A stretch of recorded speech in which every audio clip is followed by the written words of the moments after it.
আসসালামু আলাইকুম। Monira blog kitchen থেকে আমি মনিরা বলছি। আজ আপনাদের তৈরি করে দেখাবো পাতুরি রেসিপি। পাতুরি পছন্দ করে না এমন মানুষ খুব কম পাওয়া যায়। আর এই পাতুরিগুলো যদি খুব কম সময়ে কম উপকরণে হয় তাহলে কিন্তু একদম আর পাতুরি খাওয়ার ইচ্ছেটা অপূর্ণ থাকে না। তো আমি খুব সহজ পদ্ধতিতে ঘরে থাকা খুব কম উপকরণে এই পাতুরিটি তৈরি করেছিলাম। আপনারা খুব সহজে এভাবে তৈরি করে নিতে পারবেন। তার জন্য লাগবে আমার চাল কুমড়ার পাতা। এখানে আমি চাল কুমড়ার পাতা নিয়েছি। চাইলে মিষ্টি কুমড়া বা লাউ পাতাও নিতে পারেন। তবে এই সিজনে যেহেতু প্রচুর পরিমাণে চাল কুমড়া পাতা পাওয়া যায়, সেই কারণে চাল কুমড়া পাতায় আমি নিয়েছিলাম। তো চাল কুমড়ার পাতাগুলো উপরে এভাবে বোটার অংশ থেকে এভাবে আঁশগুলোকে ছড়িয়ে নিব। তো এভাবে একটু নিলে দেখা যাবে বোটার অংশটা ভালোভাবে কুক হয়ে যাবে আর এটা একদম নরম হয়ে যাবে, সেদ্ধ হয়ে যাবে। তো এখানে সামান্য কিছু উপকরণ নিয়েছি চিংড়ি মাছ, লবণ, হলুদ, মরিচের গুঁড়া, ধনিয়া, জিরার গুঁড়া। আর একটা গ্রেটার নিয়েছি, গ্রেটারটা দিয়ে পেঁয়াজগুলোকে গ্রেট করে নিব। কোনো প্রকার শিলপাটা যাওয়ার ঝামেলা নেই বা কোনো প্রকার নারিকেল পাটার ঝামেলা নেই।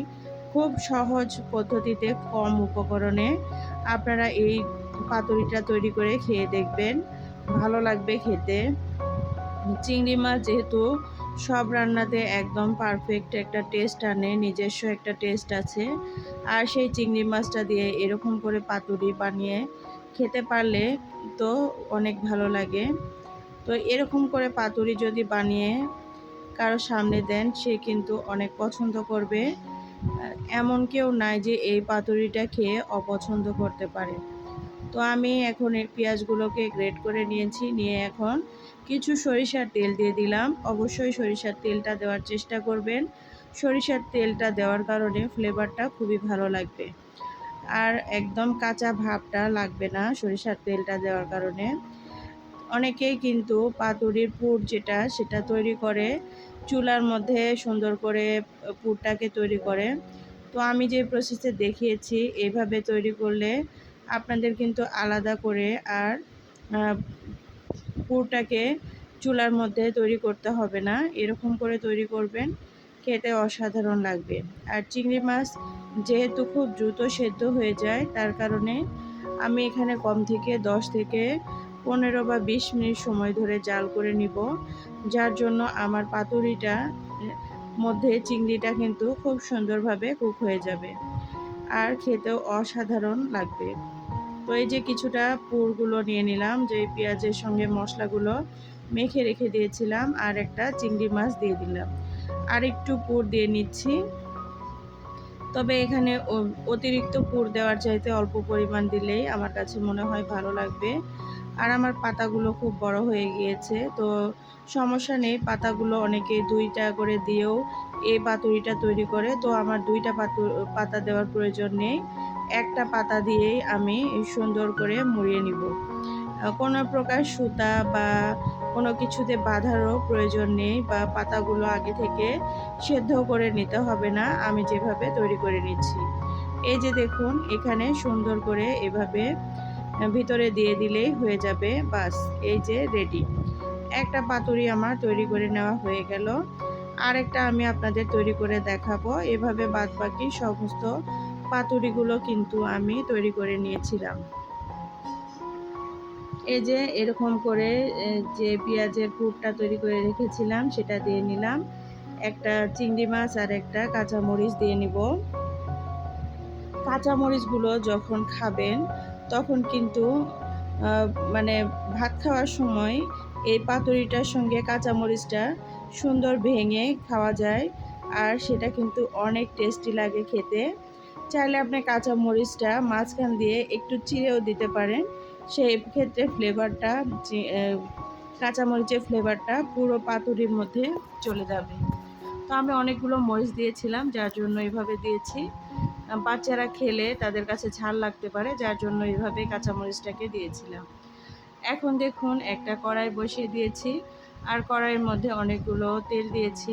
অনেকগুলো বলতে এখানে আমি যে পরিমাণে তেল দিয়েছি এতগুলো না দিলেও চলে, তবে আমি পাতুরিটার যে তেলটা থাকবে সে তেলটা দিয়ে ভাত খাবো, এর জন্য একটু তেল বেশি করে দিলাম। এত তেল না দিলেও চলে, বা তেল আরও বেশি দিতে চাইলেও দিতে পারেন।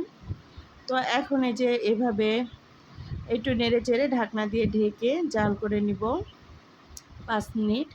5 মিনিট পরে ফিরে আসলাম। এখন যে ছিদ্রটা ছিল সেটা এই পাতাগুলোর যে পেছন সাইডে বোঁটাটা থাকে, মানে পাতার অংশে, সেই বোঁটাগুলো দিয়ে আমি এইভাবে লাগিয়ে নিয়েছি, মুখ মানে ছিদ্রটা বন্ধ করে নিয়েছি আর কি। তো এখন দেখুন এই যে এভাবে উল্টে পাল্টে দিচ্ছি। এভাবে উল্টে পাল্টে সময় নিয়ে পাতুরিটাকে ফ্রাই করে নিতে হবে। তো এই পাতুরিটা বর্ষার সিজনে ইলিশ মাছ, চিংড়ি মাছ, বিভিন্ন চ্যাপা শুটকি এগুলো দিয়ে কিন্তু তৈরি করলে খেতে অসাধারণ লাগে। তো যাদের কাছে পাতুরি খুব পছন্দের একটা খাবার, তাদের কাছে বলবো এভাবে একবার তৈরি করে খেয়ে দেখবেন। এটা আমার নিজস্ব পদ্ধতিতে তৈরি করেছিলাম, নিজের আইডিয়া থেকে, আর এটা খেতেও অসাধারণ লাগে। আসলে অনেক উপকরণের অভাবে অনেকেই হয়তো পাতুরি খেতে পারেন না, তাদেরকে বলবো এরকম কম উপকরণে এরকম করে পাতুরিটা তৈরি করে নিতে পারেন। তো খুব সাবধানে উল্টে নিতে হবে, যেহেতু এখানে আমি এটাকে বেঁধে নিইনি, সেই কারণে একটু সাবধানে উল্টে নিচ্ছি, দেখতে পাচ্ছেন। এভাবেই উল্টে পাল্টে এটাকে সুন্দর করে আমি কুক করে নিয়েছিলাম।